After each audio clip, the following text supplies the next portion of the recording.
Having to improvise when you're a filmmaker is nothing new, but if you're a Palestinian, improvisation becomes an art form. This is really dangerous, sir. We're in sight of the Church of the Nativity in Bethlehem, the birthplace of Jesus, and Raed Andoni and his crew have a problem. They want to film an aerial sequence, but getting hold of a real helicopter is out of the question. This is as good as it gets, but will it fly?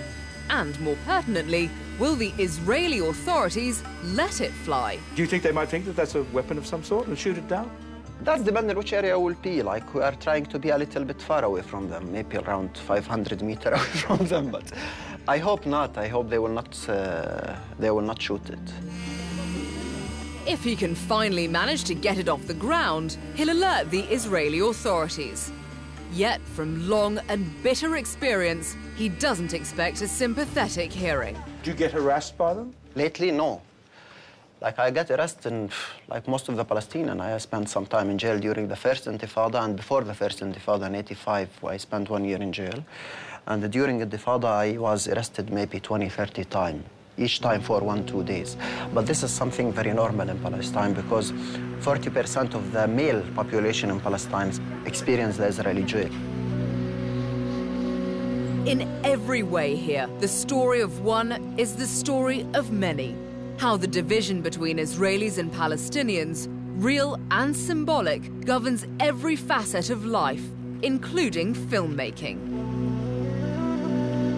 Israel says these walls are needed for its security, but for the Palestinians, they're scars on the landscape, a constant reminder of their dispossession and containment. I think it's pretty simple. I mean, I think it's about keeping the Palestinians who are inside and ghettoized and separated from each other more and more. I mean, we can see that happening daily with the wall, with their 600 checkpoints in the West Bank alone. I mean, the whole idea is to separate Palestinians from each other.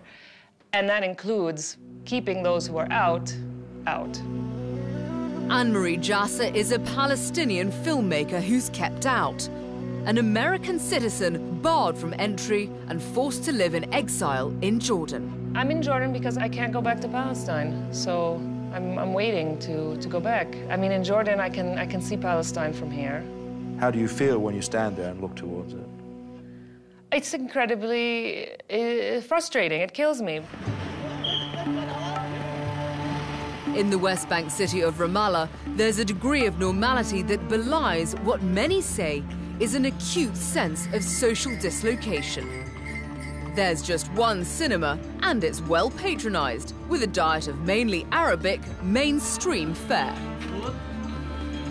Some 25 Palestinian feature films have been made since the early 1980s, and they're invariably political, reflecting the fact that while Palestinians may now have a nominal form of self-government, they have no real power.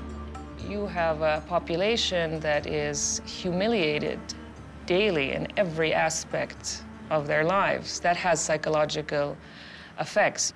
There are a lot of things, mental issues that, it's there. So it's a society in crisis? It's a society in crisis, yeah. Before she was exiled, Annemarie Jacir was able to capture many elements of Palestinian life in her feature film, Salt of This Sea, which had its world premiere at Cannes this year. It's the story of a Palestinian-American woman who returns to trace her roots, falls in love with a local Palestinian, but is forced to leave him behind when he's arrested and she's expelled. The tragedy of the story is exactly that. Two people who, in any normal situation, could be together and should be together, and there's no reason they shouldn't be, are separated from each other because of a political reality. بنلفها بنروح على السجن على شركة بنك وإسرائيل بنروح على السجن لأننا فلسطينية عال. It's a depressing ending because it doesn't hold out much hope of things really changing. Is that what you really think? I really think that, no, there's no light at the end of the tunnel right now, no. Having struggled with his own demons privately for many years, Raed Andoni is making a film that takes them public, a personal journey, trying to make sense of the senselessness he says is all around him. Do you think you're mentally ill because of what's happened to you? I think we all mentally ill, no? In Raed's case, the physical manifestation is a headache that won't go away. The only fact in this film that I have a headache. There is no other fact in life. So the headache is a film about a headache and how to get rid of it. Yes, of course. It's the name of the film is Fix Me. Please, fix me. If you can. In Fix Me, Raed is revisiting aspects of his own life and talking to others. His psychiatrist thinks the film may be good therapy and not just for him. And this is what I'm trying to do. I'm looking here.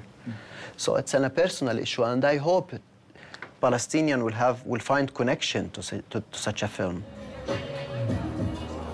For her part, Annemarie Jacir, in exile in Jordan, can't be present at all for this local screening of her own film. Call it the ultimate irony or an act of defiance. The screen happens to be the notorious dividing wall.